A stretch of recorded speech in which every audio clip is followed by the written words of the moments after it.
Halo semua, salam sejahtera Malaysia. Selamat datang ke channel Fels Lifestyle. Saudara-saudara yang amat dihormati, tuan-tuan dan puan-puan, sudah pasti jentera-jentera parti sudah mulai bergerak untuk pilihan raya akan datang, yaitu di Kuala Kubu Baharu. Tapi, tuan-tuan dan puan-puan, ini satu berita yang mengejutkan PHBN, di mana terdapat berita di mana PRK ini nak diboikotkan. Siapa nak boikotkan dan siapa yang dihentam? Kita teruskan bersama-sama di dalam video ini sehingga habis. Nah, saudara-saudara, melalui satu perkongsian daripada Malaysia Kini, ada kempen Tikam Anwar di Kuala Kubu Baharu. Terdapat kempen Tikam Anwar. Mungkin kita boleh kata Anwar diserang lagi. Namun saudara-saudara, kita nantikan saja pada pilihan raya kecil Kuala Kubu Baharu nanti, siapakah pihak yang akan memenangi kerusi tersebut. Biarpun kempen belum lagi bermula, di kawasan utara Selangor ini sudah ada beberapa watak dikenali ramai muncul membawa misi tersendiri, mengakui bukan mahu melihat PH sekaligus kerajaan kalah dalam PRK pada 11 Mei ini. Mereka mula mengadakan perjumpaan dengan pemimpin komuniti India NGO tertentu. Misi individu terbabit yang pernah menjadi menteri dalam kerajaan PH turut disertai bekas pemimpin parti berkenaan serta parti yang menjadi rakan PH. Misi mereka ialah mengajak penduduk setempat memboikot PRK berkenaan. Nah, yang menjadi persoalannya, saudara-saudara, di dalam tulisan ini, misi individu terbabit, di mana individu itu yang pernah menjadi menteri dalam kerajaan PH, turut disertai bekas pemimpin parti berkenaan, serta parti yang menjadi rakan PH. Parti yang menjadi rakan PH ini tidak pasti hari ini ataupun yang dulu. Mungkinkah daripada DAP ataupun rakan PH hari ini Barisan Nasional, ataupun mungkin daripada pembangkang. Di dalam tulisan ini lagi, niat kami bukanlah nak membantu PN, tetapi mahu menghantar isyarat kepada Anwar Ibrahim bahwa masyarakat India tidak puas hati pada kerajaan hari ini. Kami rasa tindakan memboikot PRK ini cara terbaik untuk memberi isyarat tersebut kepada kerajaan, kata seorang bekas pemimpin DAP yang enggan namanya didedahkan. Mengulas lanjut, dia berkata dalam tempo setahun kerajaan pimpinan Anwar mentadbir kerajaan negara adalah jelas kerajaan mengabaikan masyarakat India. Saya nak tahu berapa peruntukan diberikan kepada sekolah Tamil, berapa pelajar India diberi tempat matrikulasi. Sekarang juga buat pertama kali dalam sejarah tiada wakil Tamil dalam kabinet. Perdana Menteri ada setiausaha politik dari bangsa Melayu dan Cina, tapi orang India tak diberi peluang. Semua ini kerajaan perlu betulkan.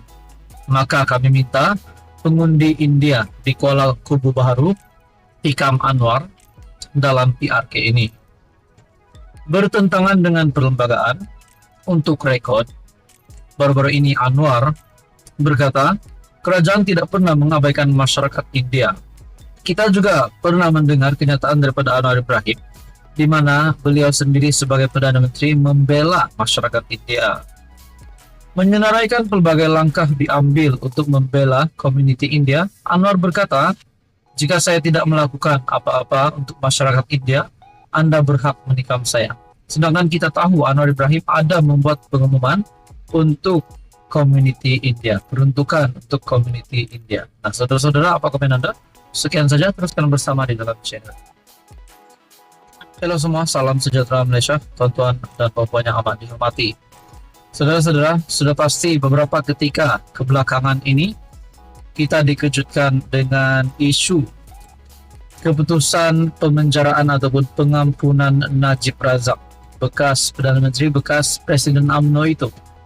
Mungkin ada yang sudah mendengar berkaitan dengan titah adendum ataupun tambahan yang disebut-sebut ramai, bahkan disahkan oleh Presiden UMNO hari ini, Zahid Hamidi, yang juga timbalan Perdana Menteri yang mengesahkan terdapat titah itu.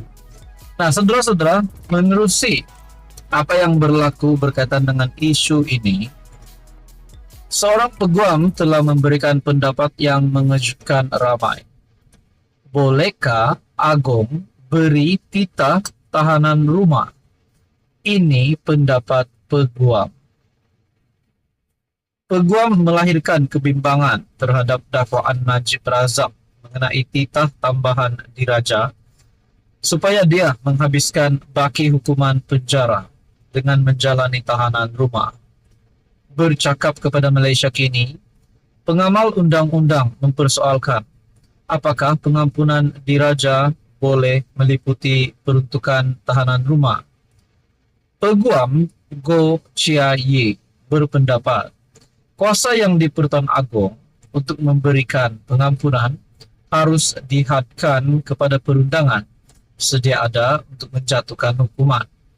Ini kata Goh sama ada memberi pengampunan penuh kepada Najib atau mengurangkan hukuman terhadap bekas Perdana Menteri itu. Kita tidak pasti pada ketika ini apakah maksud titah tambahan yang didakwa itu apabila menyebut tentang tahanan rumah. Adakah ia menyatakan keadaan sebenar tahanan rumah ini? Ia boleh menjadi sangat kabur, yang seterusnya akan menjadikan titah sedemikian tidak boleh dikuatkuasakan. Adakah ini bermakna perintah berkurung atau sekatan sepenuhnya di rumah? Soalnya. Sementara itu, peguam Andrew Khoo turut berkongsi pandangan yang sama. Khoo berpandangan titah Agong atau lembaga pengampunan untuk memerintahkan tahanan rumah boleh melanggar perlembagaan. Memetik perkara 42 dalam kurungan 1 dan 42 dalam kurungan 2 Perlembagaan Persekutuan. Dia menyuarakan kebimbangan sama ada kuasa Agong untuk memberikan pengampunan dan meringankan hukuman boleh merangkumi kuasa untuk menitahkan seseorang yang disabitkan kesalahan menjalani hukuman dengan cara tertentu.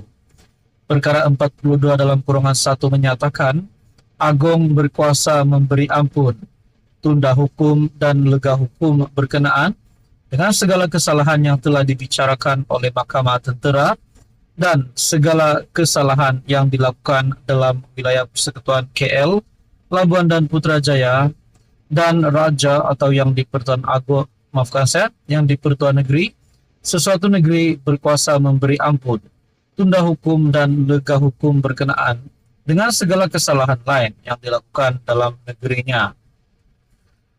Persoalan yang umum yang mungkin diajukan ialah sama ada perkataan memberi ampun, tunda hukum, lega hukum, meremitkan, menggantung dan meringankan hukuman boleh dikatakan menerangkan cara sesuatu hukuman itu dilaksanakan. Kataku kepada Malaysia Kini, titah adendum untuk tahanan rumah. Najib memohon kebenaran untuk memulakan semakan kehakiman bagi pelaksanaan titah tambahan oleh yang di Pertuan Agong sebelum ini berkaitan pengurangan hukuman penjara 12 tahun kepada 6 tahun dan pengurangan denda 210 juta kepada 50 juta.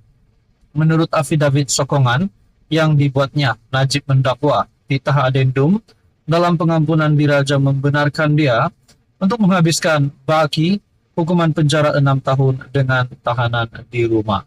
Adakah dengan ini Najib akan dibebaskan tidak lama lagi? Itu menjadi persoalannya. Menurut salinan permohonan semakan kehakiman itu, Najib mendakwa Agong mengeluarkan titah adendum itu pada 29 Januari, hari yang sama hukuman terhadapnya dikurangkan. Apa komen Anda? Sekian saja, teruskan bersama di dalam channel ini.